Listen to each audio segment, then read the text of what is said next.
Beaucoup de vous ont répondu à ma demande et m'ont envoyé leurs questions. Je vous ai demandé de m'envoyer vos questions sur les paroles de Jésus que vous trouvez difficiles à comprendre. Et la grande majorité des personnes qui m'ont envoyé une note, leurs questions étaient centrées sur ce que Jésus voulait dire quand il a dit « Je ne suis pas venu pour apporter la paix, mais l'épée ». J'ai lu la question et je me suis dit « C'est ce qu'on appelle coincer le pasteur ».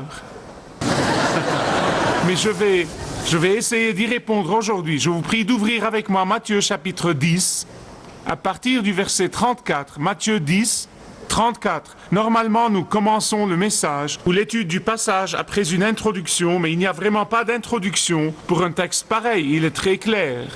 Mais je vais vous l'expliquer et nous allons étudier ce que Jésus voulait vraiment dire dans ces versets. Je vous prie de vous lever pour que nous lisions ensemble la parole de Dieu. L'évangile d'après Matthieu, chapitre 10, versets 34, 35 et 36. Ne croyez pas que je sois venu apporter la paix sur la terre. Je ne suis pas venu apporter la paix, mais l'épée. Car je suis venu mettre la division entre l'homme et son père, entre la fille et sa mère, entre la belle-fille et sa belle-mère, comme si elles avaient besoin d'aide. Et l'homme aura pour ennemis les gens de sa maison. Il n'y a pas si longtemps, deux choses se sont passées et ont cristallisé mes idées en ce qui concerne ce sujet. Il y avait un jeune homme qui parlait du ministère dont il faisait partie et une des premières choses que ses leaders lui avaient dit quand il est devenu membre du ministère, c'était « Ne dis pas que tu es chrétien ». La raison, le mot christianisme est mal compris par beaucoup de gens.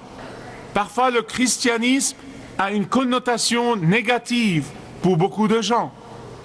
Donc, ils lui ont dit « Tu peux dire « Je suis un disciple de Jésus-Christ » si on te pose la question. Et même quand tu présentes Jésus, présente-le comme étant un ami. Point final. Il y a quelques semaines, un ami me parlait d'une note interne qui a été publiée par le pasteur d'une très grande église évangélique. Elle informait les membres des choses à ne pas faire, les mots à ne pas employer, les terminologies à éviter. Vous savez, je suis conscient des difficultés que nous rencontrons comme chrétiens en employant des mots que les non-chrétiens ne comprennent vraiment pas. C'est comme si nous parlions une autre langue. Il est très normal donc que ce mémo par le pasteur de l'Église dise aux membres « N'employez pas le mot régénérer ou sauver du péché ou enfer ou damnation ou jugement éternel ou châtiment éternel. N'employez pas du tout ces mots. » Mais je veux vous parler maintenant sur le plan personnel, et non pas sur le plan pastoral, mais sur le plan personnel, de l'angoisse que j'ai personnellement éprouvée, mes observations personnelles, comprenant tout ce que je comprends maintenant et sachant tout ce que je sais maintenant et ce que j'ai expérimenté dans les premières 19 années de ma vie. Je ne vous demande pas de vivre ce que j'ai vécu ou d'éprouver ce que j'ai éprouvé, mais c'est un phénomène qui semble avoir lieu à tous les niveaux dans notre nation.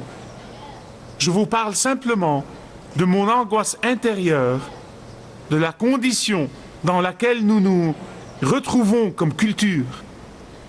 Par conséquent, ce n'est pas étonnant, ça ne m'étonne pas du tout, qu'avant que Jésus dise au verset 34 qu'il n'est pas venu apporter la paix mais l'épée, qu'il commence au verset 32 par dire « Quiconque me confessera devant les hommes, je le confesserai aussi devant mon Père qui est dans les cieux. Mais quiconque me reniera devant les hommes, je le renierai aussi devant mon Père qui est dans les cieux. » Vous voyez, avant que Jésus puisse parler de la paix, il a parlé de la nécessité de le confesser devant les hommes. Que signifie confesser Jésus devant les hommes? Écoutez-moi bien, s'il vous plaît. C'est bien plus que dire « Je suis un disciple de Jésus-Christ ».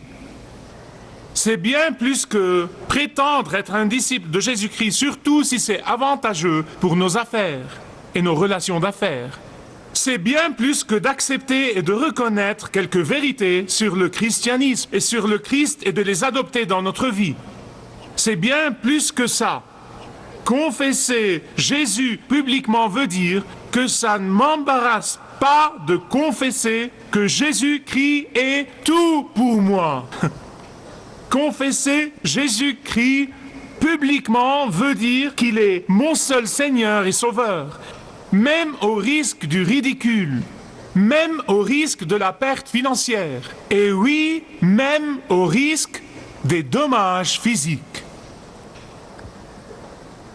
Cela veut-il dire que si un croyant défaille dans sa fidélité et renie sa foi à un moment donné, que Dieu ne lui pardonnera pas? Est-ce le péché impardonnable? Absolument pas. Pierre a renié le Seigneur Jésus-Christ 3 fois. Et quand il s'est repenti, le Seigneur Jésus ne lui a pas seulement pardonné, mais il l'a rétabli.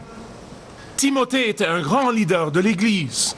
Et apparemment, il s'est laissé entraîner dans le conformisme et il essaye de plaire aux différents groupes de l'Église.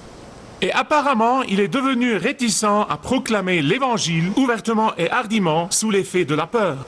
Écoutez bien ce que l'apôtre Paul lui dit dans la lettre de 2 Timothée 1,8. « N'aie donc point honte du témoignage à rendre à notre Seigneur. »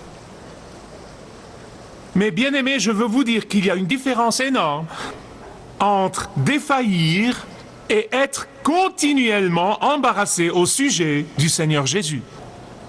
Il y a une différence énorme car Dieu pardonne toujours la défaillance. Dieu est toujours prêt à rétablir ceux qui défaillent. Dieu est toujours plus que prêt à nous serrer contre son cœur quand nous nous repentons. Voilà pourquoi Jésus nous prévient. Il dit, je ne suis pas venu apporter la paix sur la terre, mais l'épée. N'est-ce pas une contradiction? Pas du tout, mes amis. Mais je peux comprendre. En fait, j'essaye beaucoup de fois de me mettre à la place de celui qui ne croit pas vraiment. J'essaye de me mettre à la place de celui qui lit la Bible et ne peut vraiment pas comprendre ce que l'Évangile entend. Et il commence à lire ces choses. Je ne suis pas venu apporter la paix, mais l'épée. Si je n'étais pas un disciple fervent de Jésus-Christ, j'aurais 10 minutes. Je ne veux pas ça.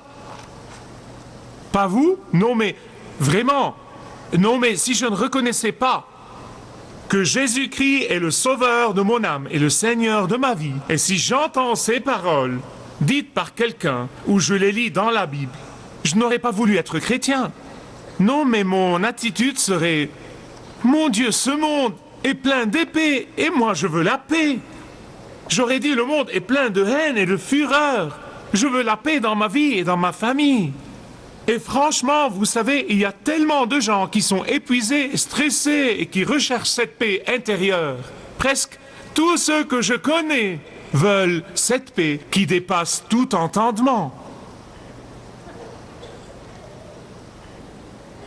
Alors encore une fois, si c'est le cas, que veut dire Jésus dans ce verset? Je ne suis pas venu apporter la paix, mais l'épée. Vous voyez, si vous prenez les mots de Jésus dans ce verset, au pied de la lettre, vous devez admettre que c'est le pire projet de marketing de tous les temps. Sûrement que ce ne l'est pas. Vous savez, Jésus n'est pas un bon représentant de marketing. Jésus ne serait pas un bon orateur de motivation. Sûrement. Il ne gagne pas des amis et n'influence pas les gens en disant ces mots. Mais bien sûr, ces mots n'ont rien à voir avec la paix intérieure que seul Jésus-Christ peut vous donner et me donner. Ils n'ont rien à voir avec cette paix intérieure qui n'est possible que quand vous vous soumettez à la souveraineté de Jésus-Christ. Ils n'ont rien à voir avec cette paix intérieure. C'est loin d'être contradictoire. Je vais vous montrer dans un instant que la Bible est loin d'être contradictoire, mais qu'elle est cohérente. Si vous prenez ces mots au pied de la lettre, vous aurez un problème. Mais vous devez bien comprendre comment les gens sémites parlent. Vous devez le comprendre. Ça fait 17 ans que je suis là et certains de vous ne me comprennent toujours. Et comment cette langue est structurée parce que c'est là que beaucoup de gens se perdent et font fausse route quand ils ne comprennent pas la construction de la phrase. Ils se perdent entre la langue d'aujourd'hui et entre la langue à l'époque et ne comprennent pas la culture dans laquelle la Bible est née. Vous devez comprendre ça. Jésus parlait à ses disciples qui avaient déjà expérimenté cette paix intérieure qu'il leur avait donnée. Jésus parlait aux disciples qui n'avaient jamais auparavant connu la paix intérieure, la paix de savoir qu'ils sont pardonnés et qu'ils sont en route vers le ciel avant d'avoir rencontré Jésus. Vous devez comprendre que c'est à eux qu'il s'adressait. Et de ce fait, ils comprenaient qu'il ne parlait pas de la paix intérieure que seul lui peut donner, mais qu'il parlait d'un autre genre de paix, la paix extérieure. Je vais l'expliquer dans un instant. Jésus les préparait à comprendre que l'évangile de paix qu'ils avaient accepté et qui leur a apporté la paix intérieure va être rejeté par les autres.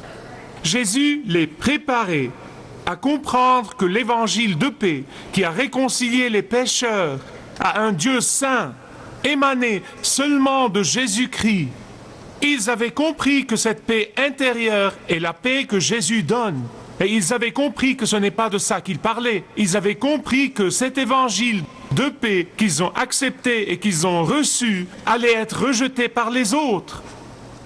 Et que ceux qui rejetteront l'évangile de paix rejetteront aussi ceux qui proclament cette paix. Ils rejetteront ceux qui proclament cet évangile. Et cet acte même de rejet de l'évangile de paix par certains amènera le conflit et le désaccord entre eux et ceux qui l'ont accepté. Vous voyez, c'est la paix extérieure et non pas la paix intérieure. Mais vous savez, ceci sera ressenti spécialement, si ceux qui rejettent la paix de Dieu vous étaient proches et intimes. Et c'est ce dont nous prévient Jésus. Je vais vous donner un témoignage personnel, un exemple personnel de ce que je veux dire. En 1997, j'ai été invité à Washington, D.C. par un très grand groupe politiquement conservateur, une organisation très importante. Ils m'ont invité à venir et à prier. J'étais un peu inquiet à l'idée qu'ils ne me connaissaient pas assez pour me demander une chose aussi dangereuse. J'ai demandé au président, au début de cette réunion, je lui ai dit « Êtes-vous sûr que vous êtes prêt pour moi ?»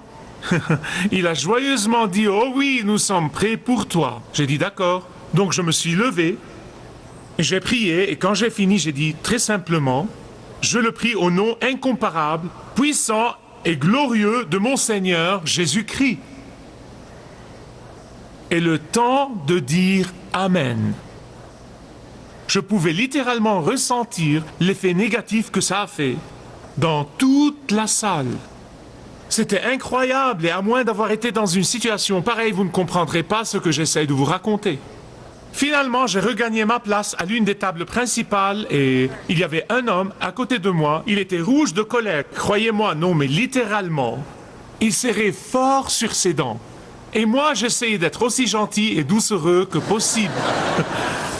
Son silence était, comme on dit, son silence était profane. Et puis, finalement, il a serré ses dents et il a dit « Pourquoi as-tu mentionné ce nom-là » J'ai souri à nouveau et j'ai dit « Quel nom ? Quel nom ?» Je voulais qu'il prononce ce nom. Mais il a refusé. J'ai découvert plus tard qu'il était l'un des grands fondateurs de cette organisation. Je suis sûr que le président ne m'inviterait plus jamais. J'ai été gentil et affectueux. Mais j'étais déchiré de l'intérieur. Dieu sait que je vous dis la vérité. J'étais déchiré de l'intérieur. Je ne voulais pas que ça arrive. Je ne le voulais vraiment pas. Mais j'ai essayé de lui expliquer ce que ce nom voulait dire pour moi. Et comment ce nom m'a sauvé la vie.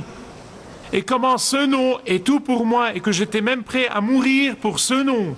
Il s'est calmé un petit peu, mais franchement, je ne peux pas prétendre que je l'ai mené au Seigneur.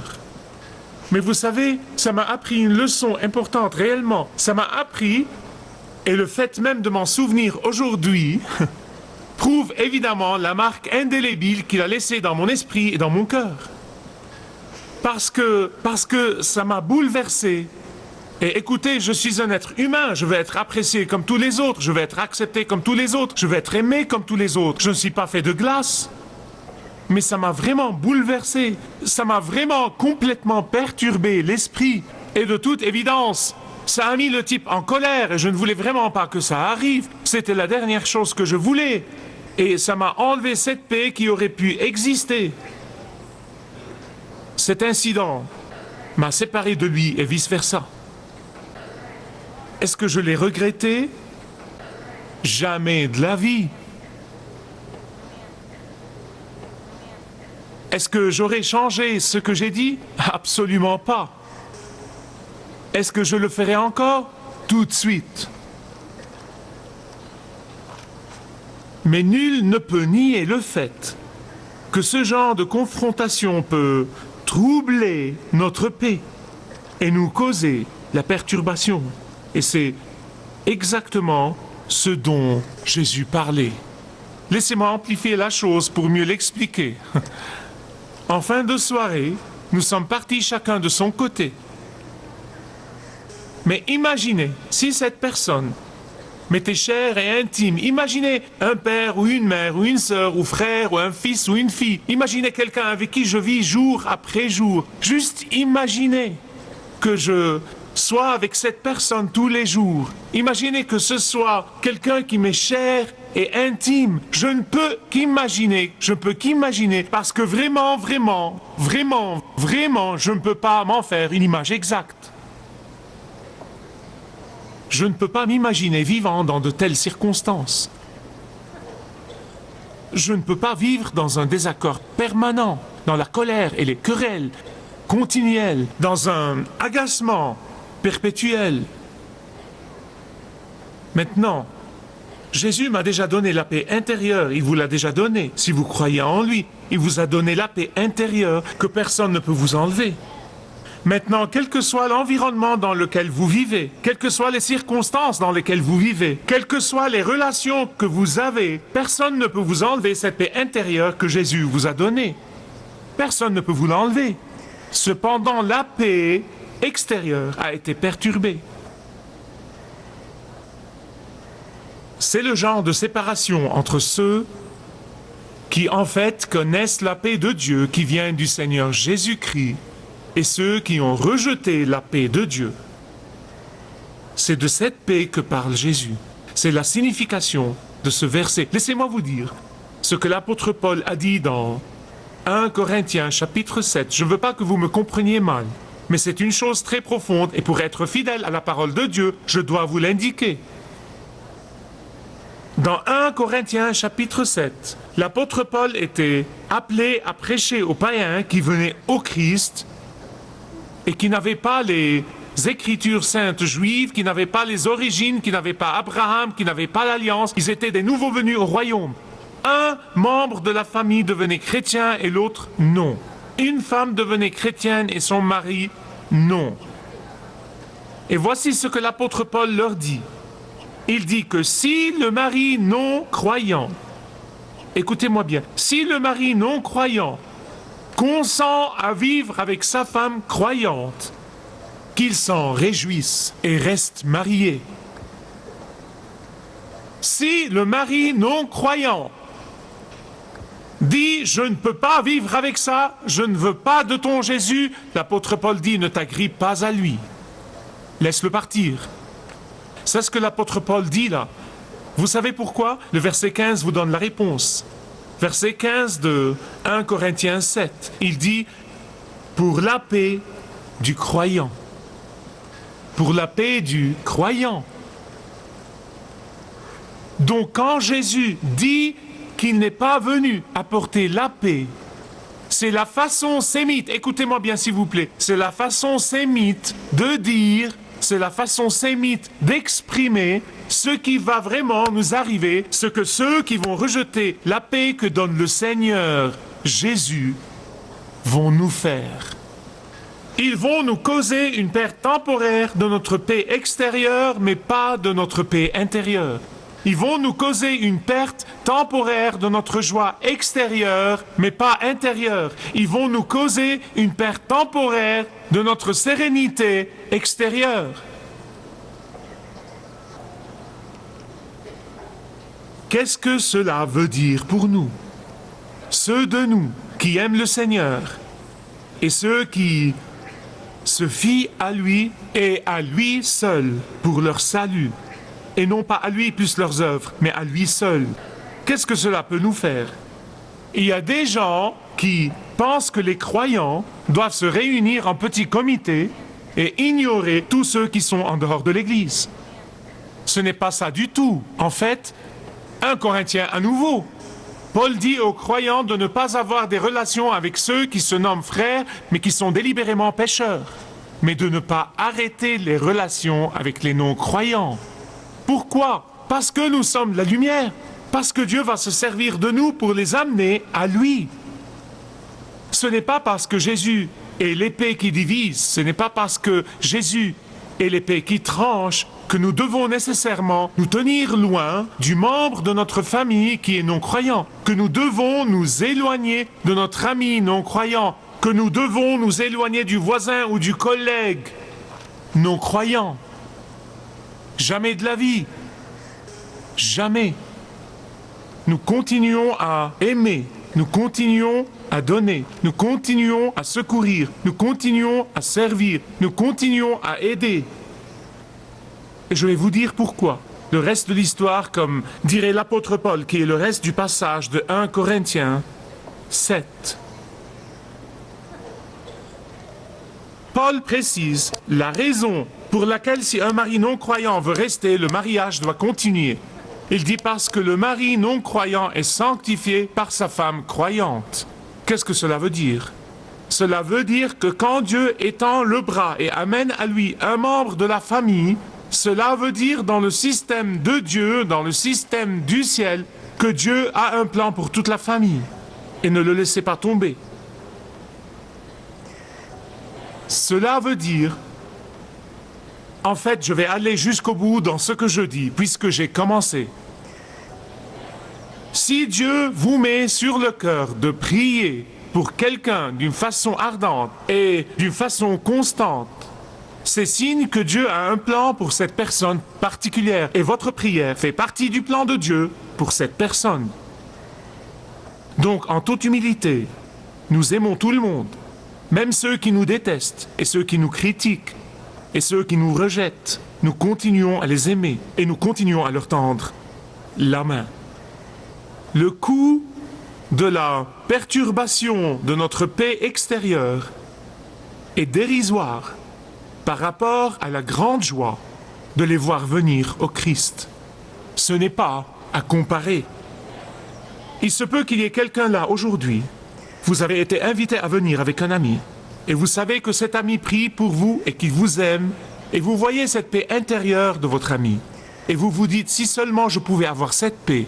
La raison pour laquelle je suis dans une église aujourd'hui, c'est parce que je veux cette paix intérieure dans ma vie. Elle peut être vôtre aujourd'hui, en ce moment même. Elle est là pour qui la demande.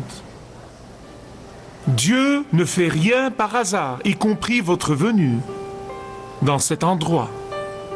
Il vous a amené là pour une bonne raison, parce qu'il veut vous donner cette paix intérieure que personne ne pourrait vous enlever, quelles que soient vos circonstances extérieures. Et tout ce que vous pouvez faire pendant que nous prions, c'est de dire « Seigneur Jésus, viens dans ma vie, pardonne-moi mes péchés, donne-moi cette paix intérieure que personne ne pourrait m'enlever. »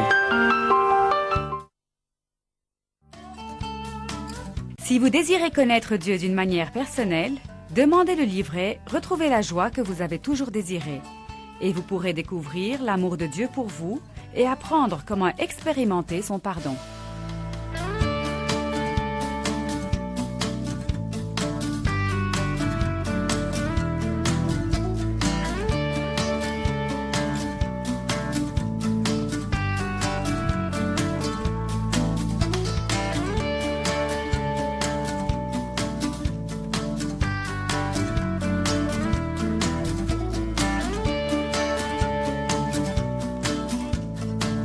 Si vous avez une relation personnelle avec Dieu et vous êtes intéressé à marcher plus intimement avec lui, demandez le livret « 7 pas sur le chemin de la foi » qui vous guidera dans une relation plus profonde avec votre Père Céleste. Demandez votre livret gratuit.